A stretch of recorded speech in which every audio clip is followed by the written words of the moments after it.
So when it comes to choosing sounds, for me, I look for different things for different types of songs. When I'm going for, I would say, more organic stuff, I tend to find myself in Contact.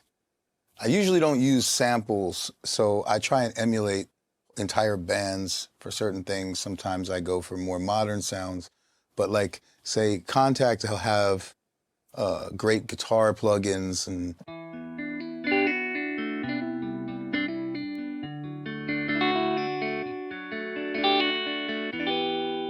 real pure, warm, um, good pianos, good stuff like that. If I'm doing stuff that's more like in the world of trap, there's tons of cool stuff. I tend to find myself a lot in Nexus and Omnisphere to get. It's got a little more ability to sound spacey and more modern, and you can't quite identify what it is.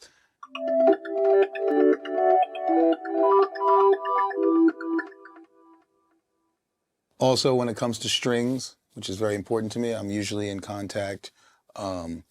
There's some great programs in there that really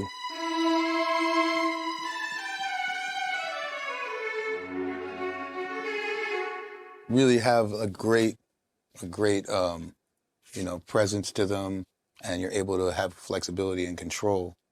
When it comes to vintage sounds, I like to use the Arturia stuff. I'm a big fan of the Mellotron, and I think it's really important to explore some of these vintage sounds because some of the best records ever made were made with the ARP string ensemble, the Jupiter, the Matrix, the Prophet, and all that stuff is you can find it and it sounds incredible within Arturia. Drums, when it comes to drums, I always try and use fresh stuff. It's cool to scroll around stuff and splice sometimes, find some cool kicks and just, I have favorites that I use, but I'm always looking for new stuff to give more identity, individual identity to the tracks. Although I have my favorites and certain sounds that I come to, a lot of the magic happens just scrolling through the sounds and you're just noodling and playing some stuff or hitting pads, whatever you're doing, drawing it. But yeah, just scrolling and being patient. You might stumble on some stuff that, you can use several times.